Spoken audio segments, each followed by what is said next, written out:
तो हमारे विजय प्रभु और सोनिया माता जी को, है ना, और उनके दादी जी को नए घर में शिफ्ट होने के लिए हम सब बधाई देंगे, है ना। और क्योंकि गृहस्थ जीवन में हम सब हैं, प्रभु जी भी हैं, हम सभी हैं, तो हम श्रीमद् भागवतम से गृहस्थों के विषय में, है ना, जो कुछ है उसमें से कुछ चर्चा करने का प्रयास करते हैं।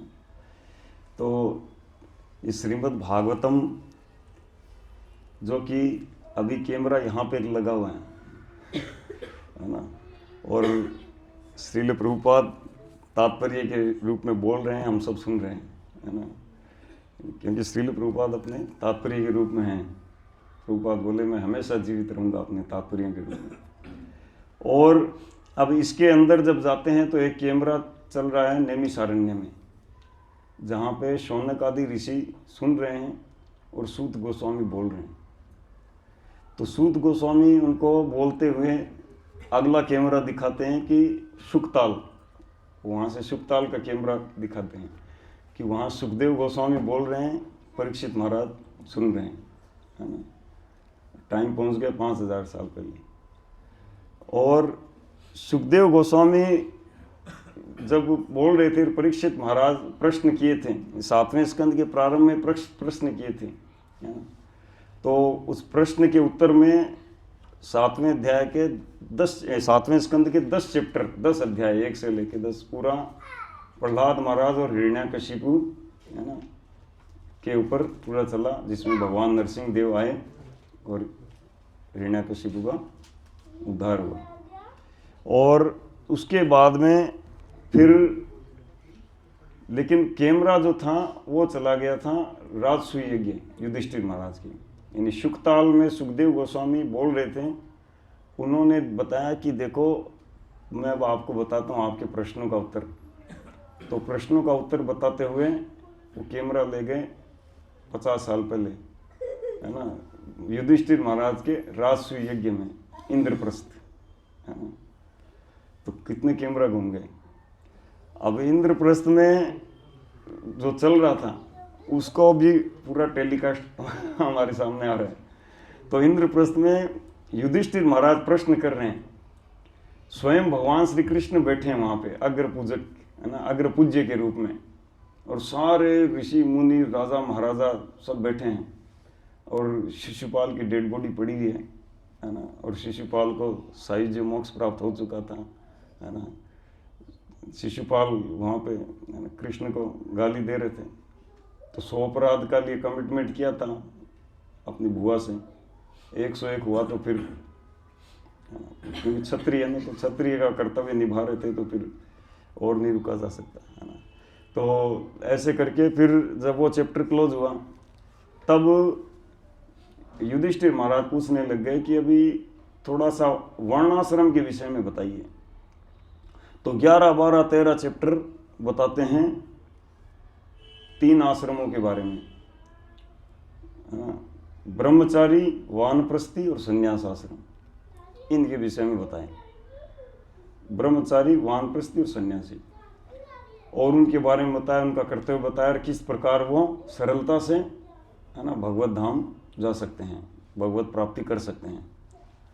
अब 14वां चैप्टर में युधिष्ठिर महाराज ने प्रश्न किया, और क्या प्रश्न किया, अपने आप को, मतलब युधिष्ठिर महाराज भगवान के मतलब पार्षद हैं, और भक्तों में इतने श्रेष्ठ हैं कि बृहद भागवतामृत में वर्णन आता है कि जब नारद मुनि भक्तों को देख रहे थे कि कौन श्रेष्ठ भक्त हैं,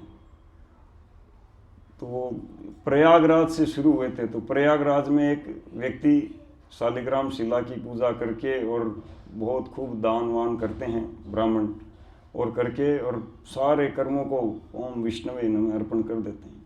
तो नारद मुनि कहते कितने श्रेष्ठ हैं ऐसा भक्त। तो उनको कहा कि आपकी भक्ति कितनी बढ़िया, आप सारे कर्मों को दे दिया भगवान को, आप अपने लिए बिल्कुल भी लेश मात्र भी कामना। अरे बोले हम क्या श्रेष्ठ हैं, हमसे श्रेष्ठ दक्षिण भारत के राजा हैं। तो दक्षिण भारत के राजा को भेजते हैं। नारद मुनि वहाँ जाते हैं, बोले वो देखो सब समय राजा होकर भी पूरा अपने परिवार के साथ कीर्तन में लगा रहते हैं। उनके पास भेजते हैं तो वो कहते हैं मेरे से श्रेष्ठ देवराज इंद्र हैं, उनके भगवान उनका भाई बनकर आए, वामन भगवान पुरंदर, और वो मतलब भगवान की पूजा प्रत्यक्ष करते हैं। हम विग्रहों की करते हैं, वो प्रत्यक्ष करते हैं। हालांकि विग्रह भगवान अभिन्न है, लेकिन फिर भी उनको क्या सौभाग्य है। और इंद्र, देवराज इंद्र के पास जाते हैं, वो कहते हैं कि मैं क्या श्रेष्ठ हूँ, मेरे से श्रेष्ठ ब्रह्मा जी है।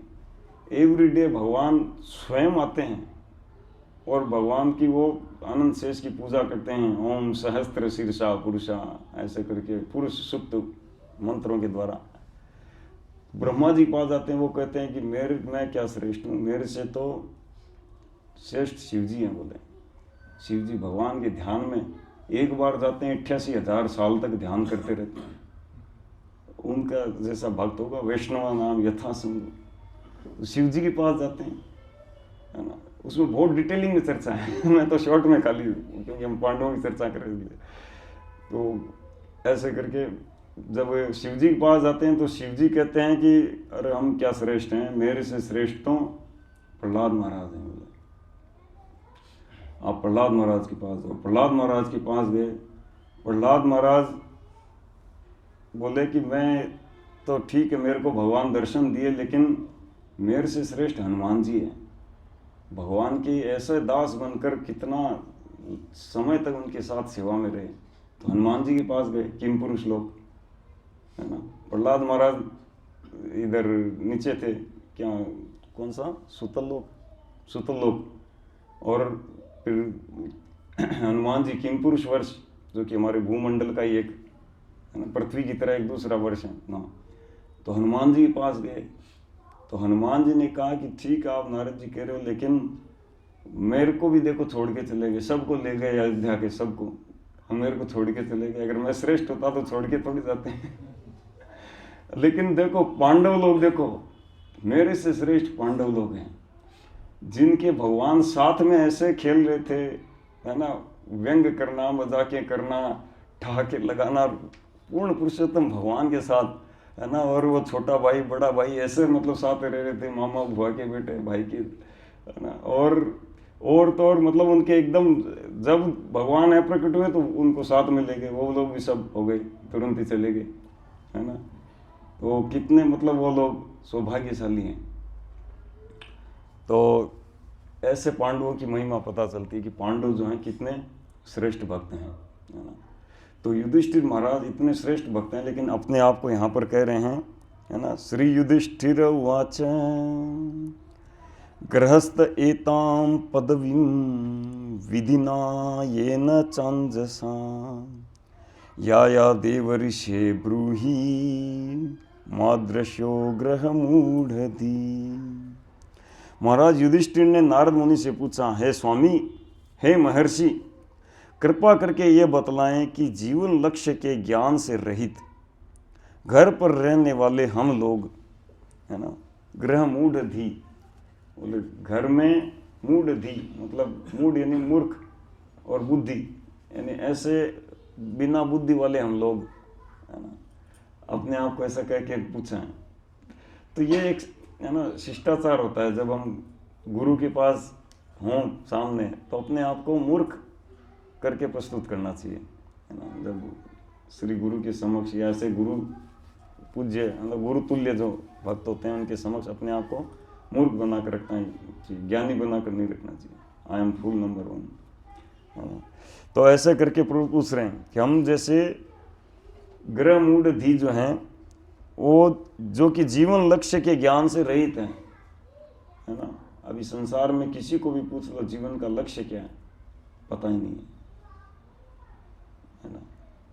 जीवन का लक्ष्य क्या है पता ही नहीं है, या तो ऐसा, है ना, कुछ उटपटांग बताएंगे, है ना, किसी से भी पूछ लो। अब जीवन एक यात्रा के जैसा है और यात्रा में चल रहे हैं, है ना, टिकट हाथ में है ना, लेकिन कौन सा स्टेशन पर उतरोगे पता ही नहीं, है ना। तो उसको क्या कहेंगे, क्या कहेंगे? कोई व्यक्ति आपको ट्रेन में मिल जाए, आप कहाँ उतरोगे? पता ही नहीं है, पागल है। पता ही नहीं कहाँ उतरोगे, पता ही नहीं है तो पागल ही होगा। तो ऐसे ही जीवन का लक्ष्य नहीं पता तो पागल है। तो कह रहे हैं कि हम लोग मूड दी, है ना। वास्तव में गृहस्थ जीवन में, है ना, जो हैं फंसे हुए हैं, इतने उलझने रहती हैं कि भूल जाते हैं जीवन का लक्ष्य क्या है।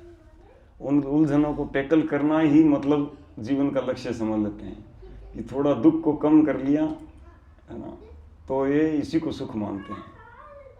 दुखों के एपिसोड को क्रॉस कर लिया तो मानते हैं कि बस यही जीवन का लक्ष्य पा लिया। तो युधिष्ठिर महाराज कह रहे हैं कि ऐसे हम जीवन लक्ष्य के ज्ञान से रहित घर पर रहने वाले हम लोग वेदों के आदेशानुसार सरलता से किस तरह प्राप्त कर सकते हैं? मुक्ति किस तरह प्राप्त कर सकते हैं, ये पूछा उन्होंने। यानी कि गृहस्थ जीवन में रहकर जो कि जीवन लक्ष्य से अज्ञान है और घर में ही पूरा मति लगी रहती है, तो हम लोग कैसे मुक्ति पा सकते हैं? क्योंकि इससे पहले 3 आश्रमों का बताया। ब्रह्मचारी सरलता से, वानप्रस्थी सरलता से, है ना, सन्यासी तो कहना ही क्या, वो तो वैसे ही, है ना। तो हम लोग क्या मतलब, हम भी चांस मिल सकता है क्या कि संसार के जन्म मृत्यु के चक्र से छूट के, है ना, दुखमय संसार से निकल के हमारा पिताजी के असली घर, है ना, श्री कृष्ण का धाम, गोलोक धाम, वैकुंठ धाम हम जा सकें? ऐसा कोई उपाय है क्या, पूछ रहे हैं। तो अगले प्रश्न में, अगले श्लोक में नारद मुनि उत्तर दे रहे हैं। श्री नारद उवाच गृहेषु अवस्थितो राजन्, गृहेषु अवस्थितो राजन्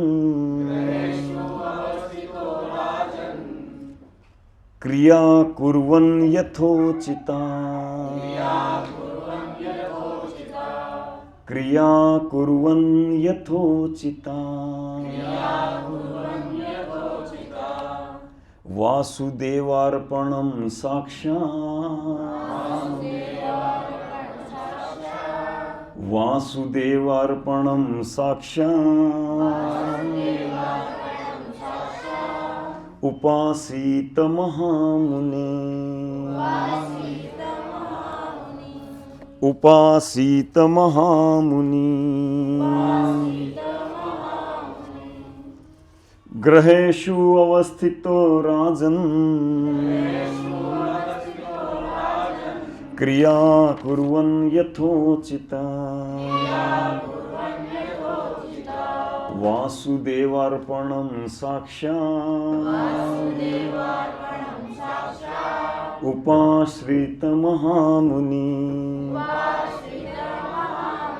सॉरी, उपासीत महामुनि।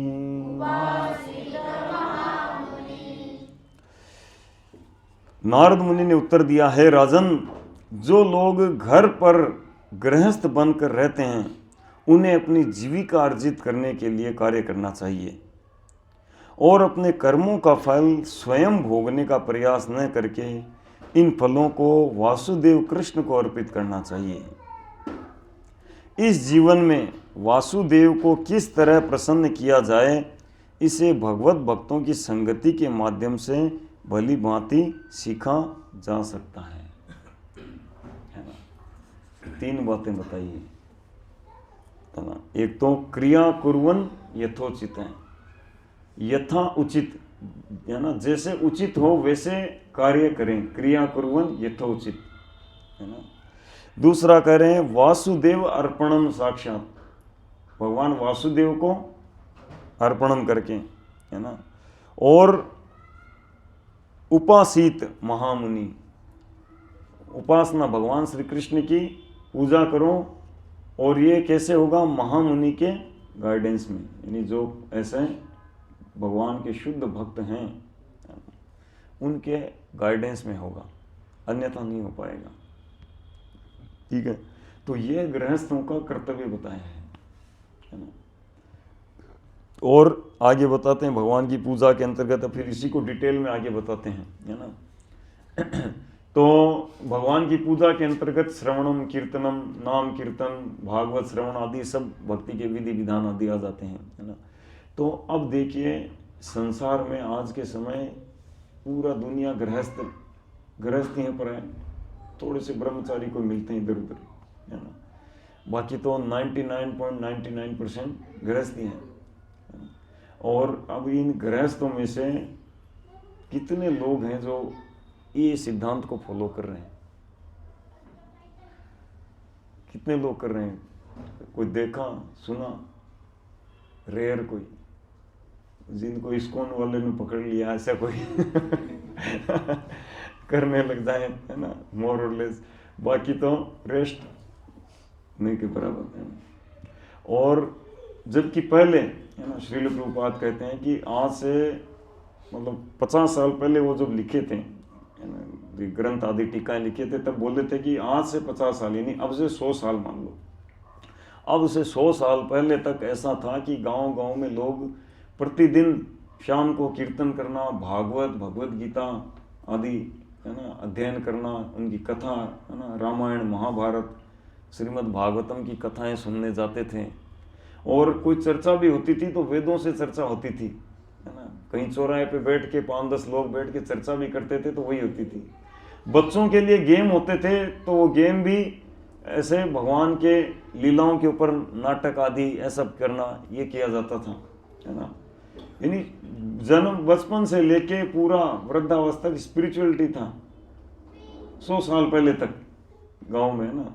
शहरों में इतना नहीं था, लेकिन शहरों में भी बहुत ऐसे प्राय होते हैं।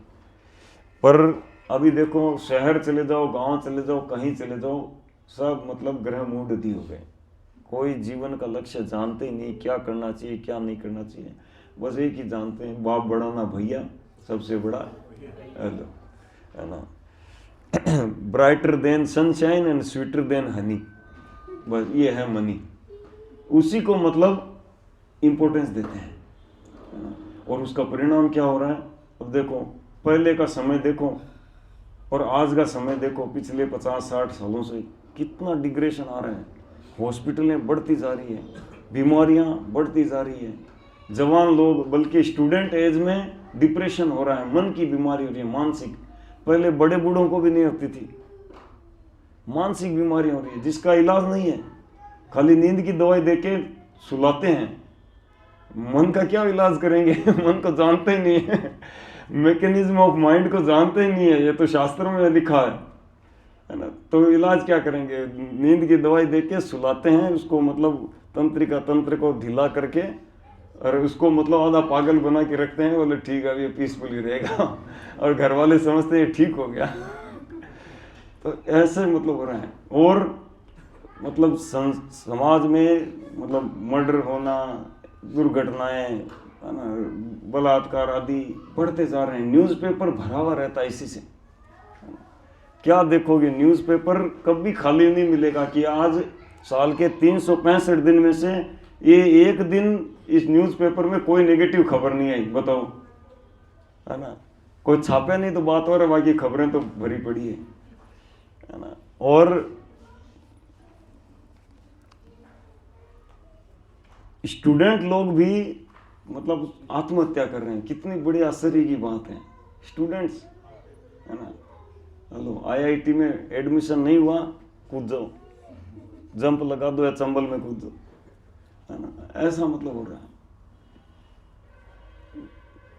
और WHO की रिपोर्ट है कि जितनी आत्महत्याएं होती हैं उसमें से 2/3, 2/3 आत्महत्याएं विकसित देशों में होती है, 1/3 होती है विकासशील और अविकसित देशों में, 2/3 विकसित देशों में होती है। सही है ना प्रभु? WHO report. और हर 40 सेकंड में एक व्यक्ति आत्महत्या कर रहा है। एक हॉलीवुड का कलाकार था रॉबिन विलियम्स, दुनिया में हंसाने में प्रसिद्ध था।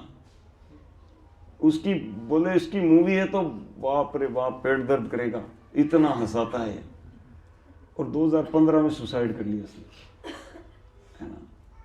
एक बार एक व्यक्ति गया साइकियाट्रिस्ट के पास, जाके बोला कि मेरे को बहुत टेंशन है जीवन में, डॉक्टर साहब इलाज बताओ। अब वो क्या दे, कुछ गोलियां दी और उसके असर नहीं करी। कुछ दिन बाद फिर आया, बोले ठीक नहीं हो रहा, क्या करूं। बोला एक काम करो, इधर सर्कस लगाया, उसमें जाओ, जोकर हंसाता है, उससे तुम ठीक हो जाओगे। बोले डॉक्टर साहब मैं ही वो जोकर हूँ दुनिया को हंसाता हूँ, मेरा जीवन मुझे पता है क्या है तो ये दुनिया का हाल है। क्यों?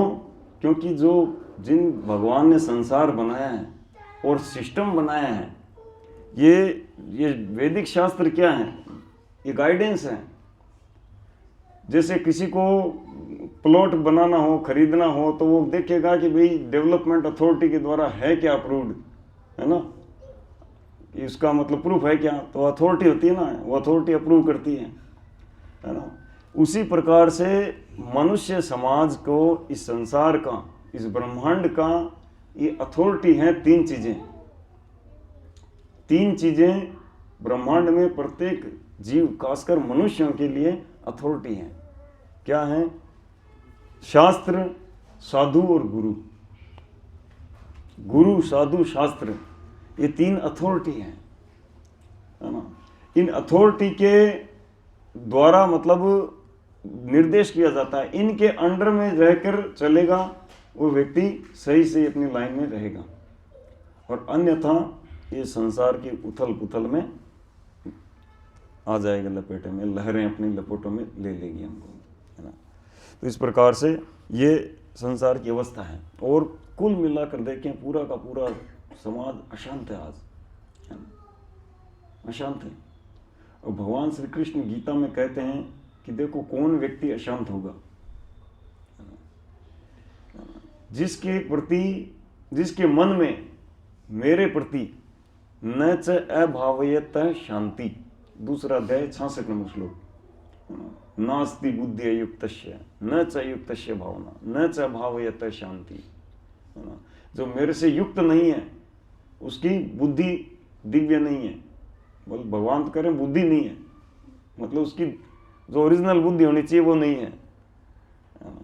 न च युक्तस्य भावना, जो मेरे से युक्त नहीं है उसके अंदर मेरे प्रति सेवा की भावना नहीं है। और जिसके अंदर मेरे प्रति सेवा की भावना नहीं है वो व्यक्ति न च अभावयत शांति, न च अभावयत शांति। जिसके हृदय में मेरे प्रति सेवा की भावना नहीं है उसके जीवन में शांति नहीं है। और अशांतस्य कुतः सुखम, अगर कोई शांत नहीं है तो सुखी होना तो दूर की बात है, फॉरगेट, है ना। अशांत व्यक्ति सुखी कह सकते हैं कि अशांत है और सुखी भी है, हो ही नहीं सकता। अशांतस्य कुतः सुखम, तो ये स्थिति है।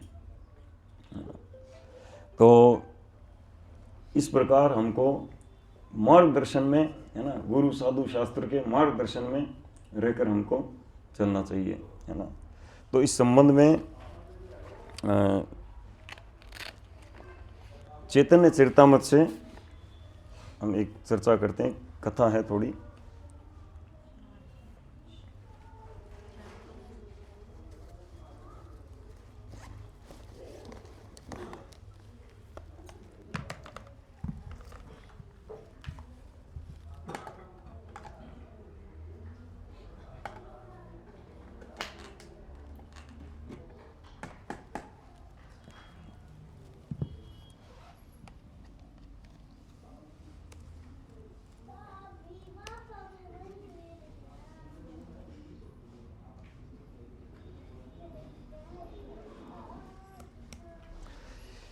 तो जब भगवान श्री चैतन्य महाप्रभु दक्षिण भारत की यात्रा में जा रहे थे तो रास्ते में एक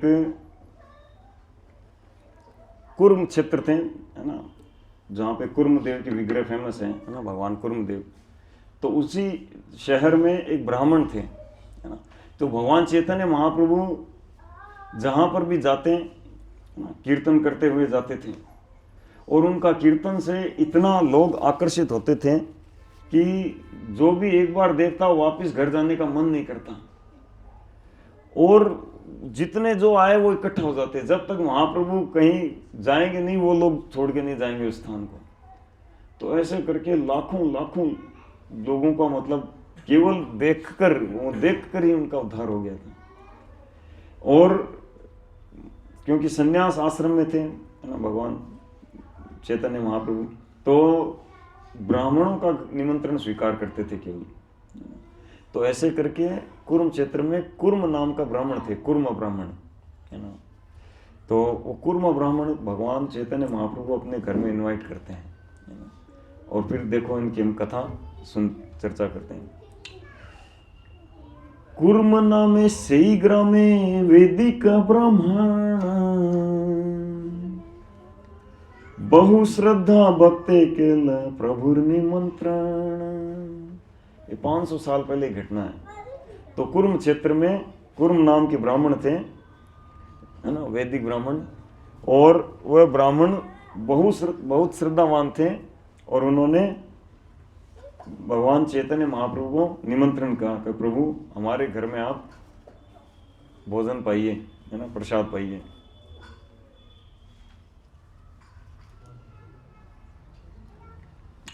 घर आनी प्रभुर केल पाद प्रक्षालन, सही जल वंश सहित करिला भक्षण।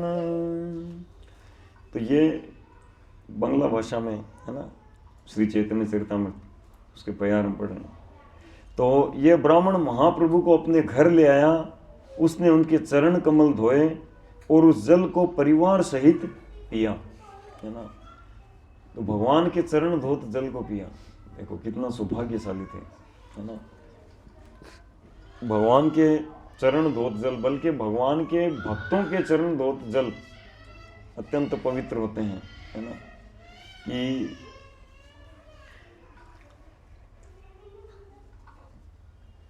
भगवान जब वामन रूप में अवतरित हुए थे तो एक बार उनके पैर के अंगूठे के बिरजा नदी का जल छूकर अंदर आया था।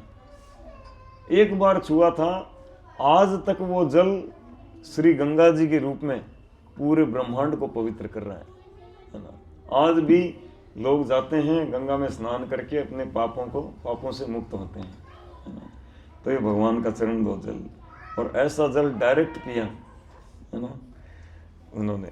और आगे अनेक प्रकार स्नेह भिक्षा कराईला, गोसाई शेषान सवन से खाईला।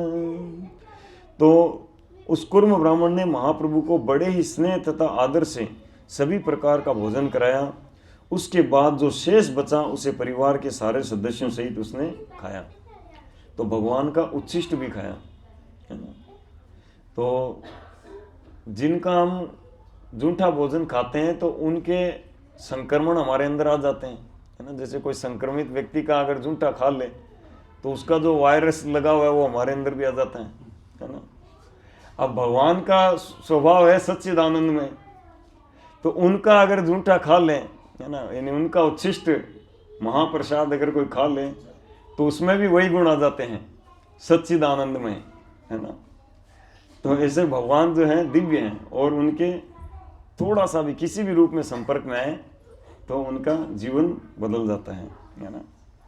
आगे कहते हैं सही पाद पद्म तोमार ब्रह्मा ध्यान करे, सही पाद पद्म साक्षात आइला मोर घरे।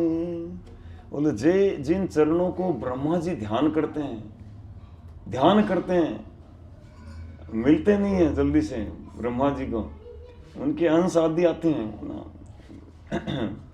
लेकिन वही चरण मेरे घर में पड़े हैं, मैं कितना सौभाग्यशाली हूँ कह रहे हैं। मोर भाग्यर सीमा नाए या एक कहन, आजी मोर श्लाघ्य हेल जन्म कुल धन।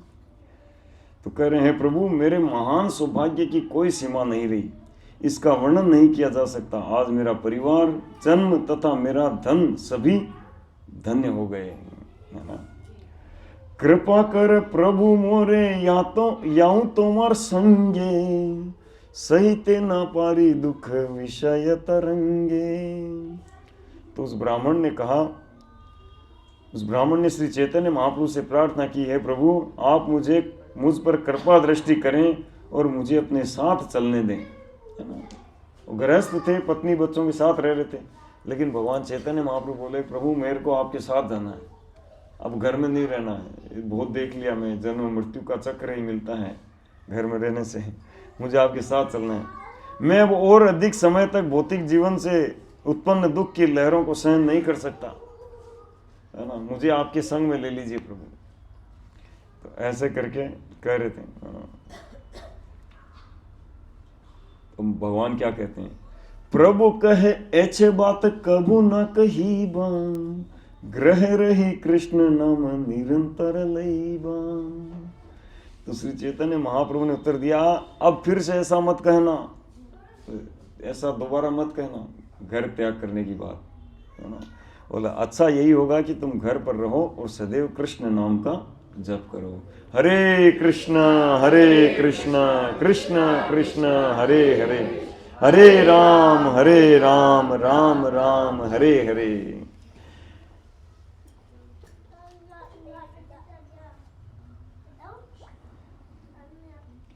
आगे कहते हैं, यारे देख तारे कहाँ कृष्ण उपदेश, बहुत फेमस श्लोक है, बोलिए आप, यारे देख तारे कहाँ कृष्ण उपदेश। बोले जिससे भी मिलो उनको कृष्ण का उपदेश दो, घर में रहो हरिनाम कीर्तन करो और जो भी मिले उनको कृष्ण का उपदेश दो, है ना। आमार आज्ञा गुरु हैया तार ऐ देश, आमार आज्ञा गुरु हैया तार ऐ देश।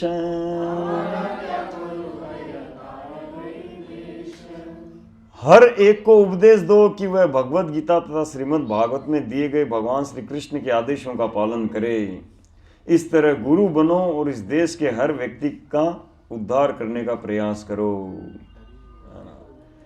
तो बोले जहां हो वहीं रहो। श्रीमद् भागवतम में, है ना, यही कहते हैं 10वें स्कंद 14वें अध्याय में कि स्थाने स्थिता श्रुति गताम तनु वाक मनो भी। जिस स्थान में हो वहीं स्थित रहो। कोई गृहस्थ हो तो गृहस्थ में स्थित रहो, ब्रह्मचारी है तो ठीक है ब्रह्मचारी आश्रम में, है ना, रहकर जहां हो वहीं रहो। आप श्रमिक हो कि व्यापारी हो कि राजा हो कि, है ना, ब्राह्मण हो, है ना, आप गृहस्थ हो, आप कम उम्र वाले हो, ज्यादा उम्र वाले हो, जहां भी हो, है ना, जिस उम्र में भी, जिसमें भी, जिस स्थान में भी स्थित हो। स्थाने स्थिता मतलब सब आ गया उसमें। स्थिता श्रुतिगताम तनु वाक मनो भी। तनु वाक और मनो, तनु मतलब अपने शरीर, मन और वाणी से भगवान की कथा, है ना, भगवान के नाम रूप गुण लीलाओं का श्रवणम कीर्तनम आदि करो, है ना। तो ये बात बताया। अब श्रील प्रभुपाद तात्पर्य में कह रहे हैं, अंतर्राष्ट्रीय कृष्ण भावनामृत संघ का यही उत्कृष्ट उद्देश्य है। बहुत से लोग आकर पूछते हैं कि क्या इस संघ में सम्मिलित होने के लिए परिवार का त्याग करना आवश्यक है, किंतु ये हमारा उद्देश्य नहीं है। मनुष्य अपने घर पर सुखपूर्वक रह सकता है। हम तो हर एक से इतना ही अनुरोध करते हैं कि महामंत्र हरे कृष्ण कृष्ण कृष्ण हरे हरे, हरे राम राम राम हरे हरे का जप करें। यदि वह कुछ पढ़ना जानता है और भगवत गीता यथारूप तथा श्रीमद् भागवतम पढ़ सकता है तो और भी अच्छा है। अब इन ग्रंथों के अंग्रेजी अनुवाद भी उपलब्ध हैं और ये अत्यंत अधिकृत रूप से किए गए हैं, इसलिए वे सभी वर्गों के लोगों को अच्छे लगते हैं। भौतिक कार्यकलापों में ही निमग्न रहने के बजाय सारे विश्व के लोग इस आंदोलन का लाभ उठाना चाहिए और घर में रहते हुए अपने परिवार सहित हरे कृष्ण महामंत्र का कीर्तन करना चाहिए, है ना। और 4 नियम आगे बताते हैं। तो इस प्रकार से जो ये अथॉरिटी, है ना, गुरु साधु शास्त्र के आश्रय में रहते हैं तो उनके लिए ये संसार जो है ना, भागवतम में कहते हैं, है ना, कि जो भगवान के शरणागत होता है ना, समाश्रिता ये पद पल्लव अपलवम, है ना, समाश्रिता सम्यक रूप से, यानी पूर्ण रूप से, यानी अच्छी तरह जैसे भगवान ने निर्देश किया वैसे। आश्रिता मतलब भगवान के आश्रय में रहता है, श्री कृष्ण के आश्रय में रहता है, उनकी शरणागत होकर रहता है ना। तो समाश्रिता ये पद पल्लव अपलवम, है ना, तो पद पल्लव भगवान श्री कृष्ण के चरणों में, महत पदम पुण्य यशो मरारे, तो उनके चरण कैसे हैं, महत पदम है ना, पुण्य यशो मुरारे।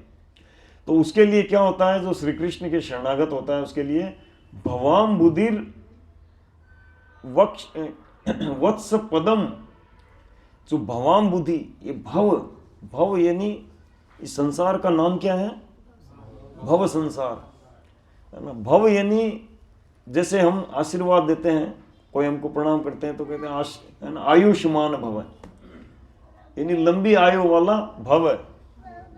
तो भव मतलब हो जाओ है ना, पुत्रवती भव है ना, ऐसे आया देता है ना। तो भव यानी ऐसा हो जाओ, और इस संसार का नाम भव है, यानी बार बार हमको कुछ न कुछ फॉर्म लेना पड़ता है, कुछ न कुछ रूप लेना पड़ता है ना। कभी मनुष्य भव है, कभी देवता भव है, कभी पशु भव है, पक्षी भव है ना, जलचर भव है, थलचर भव है ना, वृक्ष भव है। अब पता नहीं क्या क्या भव होना पड़ता है हमको, क्या क्या बनना पड़ता है। तो ये भव अम्बुधि, इसको सागर कहा गया है। ऐसा सागर है, सागर क्यों कहा गया, क्योंकि हम सब डूबे हुए हैं इसके अंदर है ना। सागर में अगर कोई गिर गया तो कितना ही एक्सपर्ट स्विमर हो, बाहर नहीं जा सकता, कब तक अंदर फड़फड़ करेगा, अंत में डूबना पड़े, घंटा 2 घंटा हाथ हिला लेगा, और इस बीच में कोई शार्क आके खा जाएगी, ब्रेकफास्ट बना लेगी। तो भवाम बुद्धि यत वत्स पदम, तो जो व्यक्ति भगवान श्री कृष्ण के शरणागत हैं उनके लिए ये भवाम बुद्धि, जो भव सागर है, मतलब बहुत बड़ा समुद्र है, वो उनके लिए कैसा बन जाएगा, वत्स पदम, बछड़े के खुर के निशान में जल आता है ना, उतना छोटा बन जाएगा। जो भगवान श्री कृष्ण के शरणागत हैं उनके लिए भवाम बुधिर वत्स पदम, बछड़े के खुर में जितना जल है उतना छोटा हो जाएगा। तो पार करने के लिए क्या करना पड़ेगा, तुरंत करा हुआ ही समझ लो, पैर भी उसके ऊपर रख दे तो भी अंदर नहीं जाएगा है ना। तो भवाम बुधिर वत्स पदम, परम पदम, और क्या होगा, पार करके कहां जाएगा, परम पदम को प्राप्त करेगा, भगवान का वैकुंठ जगत, आध्यात्मिक जगत, गोलोक धाम को जाएगा है ना। तो वहां पर क्या है, वहां पर क्या है वो तो समझ में आएगा नहीं बताने से, क्या नहीं है वो बता रहे हैं। तो पदम पदम यत विपदम न तेषाम, यहां पर जो जो है ना, जो दुखमय चीजें हैं क्या क्या है, उसका एक सार में एक लाइन में बता दिया कि पदम पदम यत विपदम, पग पग पर विपदा भरी पड़ी है। अगले घंटे में कौन सी मुश्किल सामने आ जाएगी, कौन सी विपत्ति खड़ी हो जाएगी, क्या मतलब किसको जुकाम लग जाएगी, या किसको कोई और बीमारी लग जाएगी, या कहीं से कोई नोटिस आ जाएगा कुछ है ना गाड़ी खराब हो जाएगी, घर में कोई रिपेयरिंग आ जाएगी, कितने तरह के विपदाएं है ना, क्या हो जाए है ना। कई बार लोग देखते हैं कि गए थे, बहुत इंपॉर्टेंट प्रोजेक्ट है ना, वो पता हुआ क्या हुआ कि पता ही नहीं चला, बात करते करते ही गिर गए, चले गए जी। तो ये पग पग पर विपदाओं से भरा पड़ा है, लेकिन ये विपदाएं भगवान के आध्यात्मिक जगत में नहीं है। पदम पदम यत विपदम न तेषाम। तो इस प्रकार से हमको साधु गुरु शास्त्र के आश्रय में रहना चाहिए है ना। और प्रभु जी मंदिर के पास में आके बसे हैं है ना, भक्तों के संग में बसे हैं, भक्तों के नज़दीक आ गए, अभी दूर थे है ना। तो भक्तों के नज़दीक रहने वालों को है ना बहुत फायदा होता है ना। जैसे 4 चीज़ें बताई गई हैं जिनके नज़दीक रहने से फ़ायदा होता है, दूर रहने से फ़ायदा नहीं मिल पाता है ना। तो एक है राजा है ना, तो राजा जो होते हैं ना उनके दूर रहेंगे तो फ़ायदा नहीं मिलेगा, क्योंकि राजा चलते चलते पुरस्कार घोषित कर देते हैं, बोलो चलो सबको ये मिल रहा है ना, एक एक मोबाइल मिल रहा है, स्कूटर मिल रहा है, हाउस मिल रहा है अब कोई जंगल में जाके बैठ गया, न्यूज़पेपर भी नहीं पढ़ा तो पता ही नहीं चलेगा, राजा ने बांटे थे है ना, और रह गया। तो इसलिए दूर रहने से नहीं मिल। दूसरा अग्नि, अगर आग से कोई दूर रहेगा तो अग्नि का जो ताप आदि उष्मा है ना, ये बेनिफिट नहीं रह पाएगा। प्रकाश और उष्मा, उससे वो वंचित रह जाएगा। कहीं दूर अग्नि चल रही है, मैं इधर सर्दी में ठिठुर रहा हूँ, है ना, या इधर कच्चा भोजन खा रहा हूँ, उधर अग्नि दूर रहेगी, पका लेता, है ना। तीसरा है, बताया गया है स्त्रियां, है ना, तो स्त्री के दूर रहेगा तो स्त्री से जो है ना बेनिफिट होता है वो नहीं मिल पाएगा, है ना। और चौथा है साधु, है ना, साधु के अगर दूर रहेंगे तो साधु की संगति का बेनिफिट नहीं मिल पाएगा। लेकिन साथ ही साथ अवेयर भी किया जाता है कि ज्यादा नजदीक हैं तो ये चारों चीजें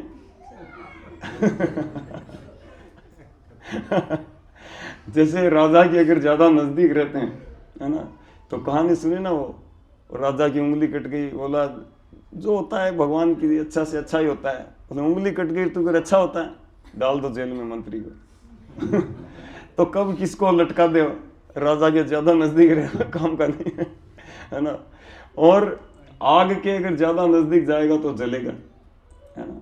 और स्त्री से ज्यादा नजदीकी आसक्त होगा, है ना, भले ग्रह में स्थित हो, है ना, उसके लिए भी बताया गया है। भगवान कपिल डिटेल में बताते हैं भागवतम में 3rd कैंटो में कि भले गृहस्थ हो, आप पति पत्नी साथ रह रहे हो, लेकिन फिर भी आसक्ति होगी तो बंधन होगा, है ना। आसक्ति होते ही आपको प्रकृति के नियम जकड़ लेंगे, पूरी तरह से पकड़ लेंगे। तो अनासक्त होकर गृहस्थ जीवन बिताना है ना। यही हमको ये सिद्धांत दिया है वैराग्य का, है ना, हमको युक्त वैराग्य का सिद्धांत दिया है। अनासक्तस्य विषयान यथा हम उपयुंजते निर्बंध कृष्ण संबंधे युक्तम वैराग्यम उच्यते। तो अनासक्त, विषयों के प्रति अनासक्त होकर, तो घर में रहें ठीक है रहें, लेकिन आसक्ति नहीं। आसक्त होते ही यानी मन जो है वो, भगवान कह रहे हैं कि मन मना, ये मन को मुझे दो, है ना। और हम कह रहे हैं ये दिल तो पागल है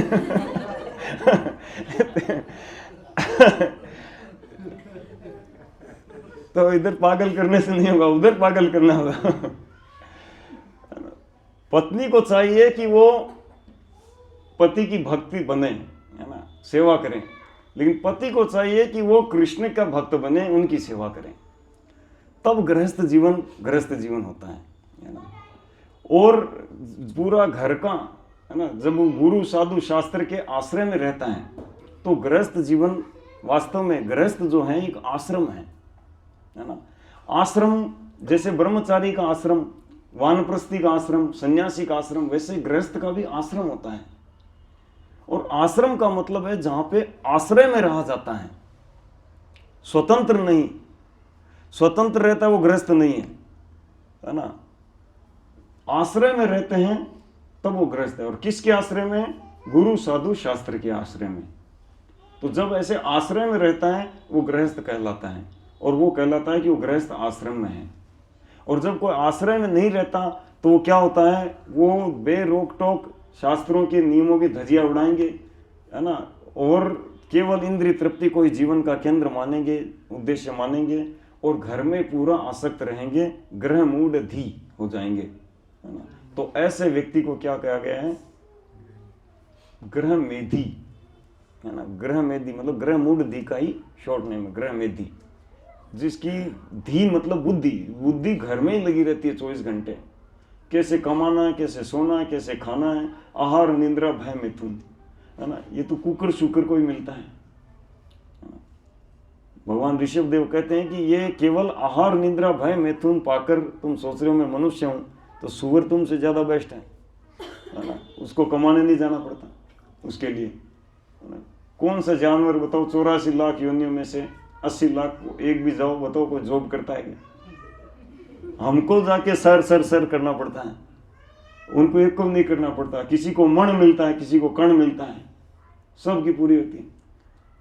और हम क्या है, उन्हीं का जैसा वही 4 चीजें पाकर सोचते हैं कि हम मनुष्य हैं। मनुष्य नहीं है, नोट, है ना। तो इसीलिए चर्चा कहाँ चल रही थी? गृहस्थ आश्रम, है ना। तो इस प्रकार से गृहस्थ आश्रम, घर को आश्रम बनाकर रहना चाहिए, भगवान के आश्रय में रहना चाहिए, केंद्र बिंदु श्री कृष्ण होना चाहिए। कृष्ण मालिक हैं, हम चौकीदार हैं घर के, ये बनकर रहना चाहिए। ऐसा नहीं कि कृष्ण ऐसा कहते हैं आपका सारा धन ले जाकर उधर इस्कॉन मंदिर में ले डाके डाल देंगे या अपने धाम में ले जाएंगे, जो है वो रहेंगे, वही देते हैं सबको। लेकिन उनका जब कोई मानकर चलते हैं तो कहते हैं कि ये मेरा खास आदमी है ना, मेरी डायरी में इसको नोट कर लिया मैंने। तो ऐसे गृहस्थ को घर को आश्रम बना कर रहना चाहिए, है ना।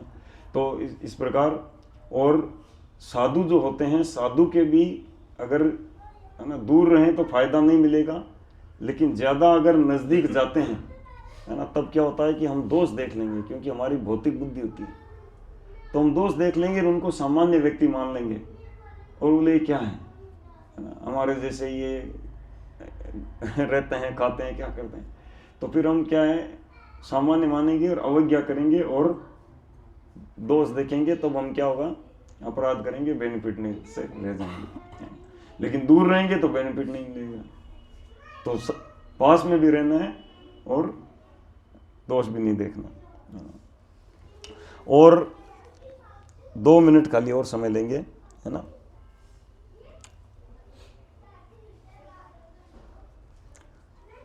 कितनी भी सेवा हो, अपनी साधना को नहीं घटाना है ना। कहाँ विजय प्रभु है, कहाँ जिनके लिए कथा चल रही है? अच्छा, ऐसे तो जैसे मंदिर के पास में रहते हैं तो क्या होता है कि बहुत सेवा का मौका मिलता है, और सेवा करने से हमारे शरीर इंद्रियां शुद्ध होते हैं। तब क्या होता है, भगवान संबंधित ज्ञान आसानी से घुसता है अंदर, है ना, क्योंकि शुद्ध होता है, सतोगुण में स्थित होते हैं, तब ज्ञान घुसता है अंदर, ठीक है। लेकिन साथ साथ अपनी साधना, है ना, जो बेसिक आदेश हैं श्रील प्रभुपाद के, 16 माला जप, 4 नियम पालन, है ना, भागवतम सेवा प्रतिदिन, तो वो भी घटना नहीं चाहिए, है ना। तो इस प्रकार से और भी कुछ चीज़ें हैं, है ना, लेकिन यहीं पे हम विराम देंगे। किसी का कोई प्रश्न हो या कोई त्रुटि रह गई हो या कुछ छूट गया हो तो बताइए।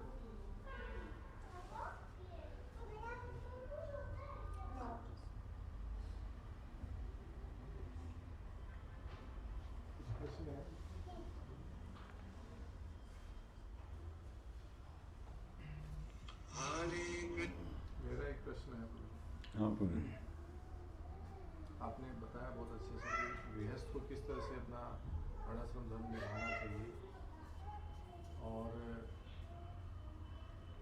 आपने ये भी बताया कि जो 4 चीज़ें हैं उनसे न ज़्यादा दूरी रखनी चाहिए, ना नज़दीकी रखनी चाहिए, और सेवाओं के बारे में बताया कि आपको साधना को नहीं छोड़ना है, भले सेवाएं किसी कारण से आगे पीछे हो सकती हैं। वहाँ पे 2 जगह पे कई बार होता है कि सेवाओं पे हम बहुत ज़्यादा फोकस करते हैं कि नहीं अब तो ये सेवा करनी है, बहुत सेवा में आनंद आता है कई बार, कभी कभी, हर बार तो नहीं है, तो ज़बरदस्ती करते हैं, कभी कभी ऐसा लगता है कि हाँ अच्छा लग रहा है, तो उस समय फिर वो साधना को हम प्रायोरिटी में लें या उस कुछ समय के लिए वो स्किप कर सकते हैं। तो शुरुआत, हमारी जो शुरुआत में स्थिति होती है उसमें क्या होता है कि साधना में कभी मन करता है, कभी नहीं करता है ना। ज़्यादातर जब जो है हम इसीलिए करते हैं कि गुरु की आज्ञा इसलिए, है ना। और लेकिन सेवा होती है, उसमें क्या होता है कि हम तुरंत हमारा मन लग जाता है ना। जैसे कोई भी तरह की सेवा है ना, उसमें लग जाता है। लेकिन अगर हम साधना को ठीक से नहीं करेंगे तो थोड़े दिनों में हमारा सेवा का भाव भी नहीं रहेगा।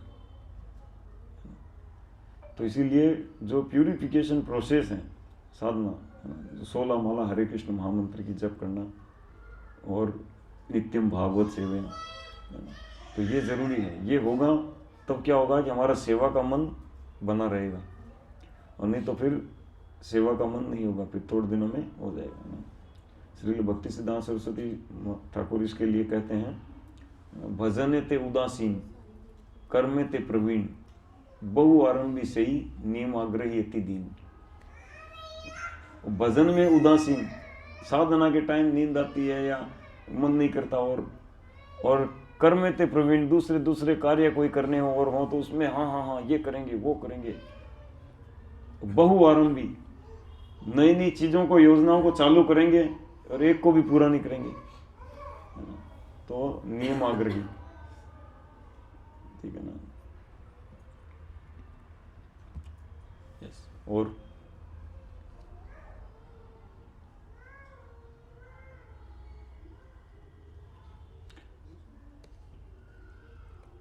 तो आज के लेक्चर से हमें क्या प्रेरणा मिलती है?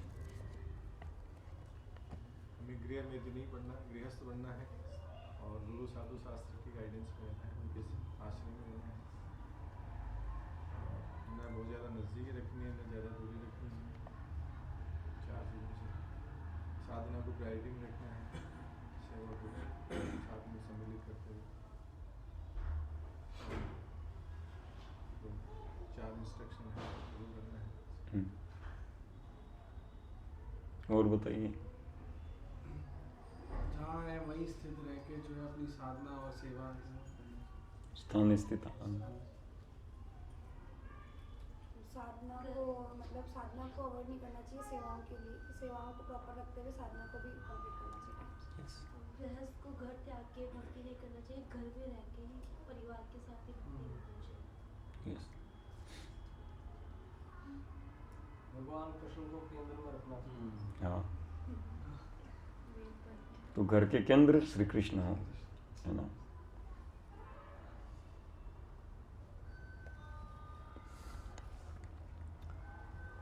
तो देरी है तो कुछ और कथा करें, है ना। आए नहीं ना, ठीक है। ये भी सुना था कि पत्नी को पति की सेवा पे ज़्यादा ध्यान देना चाहिए।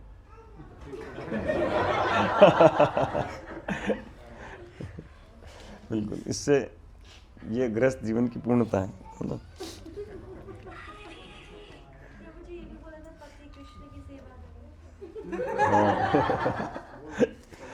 बिल्कुल।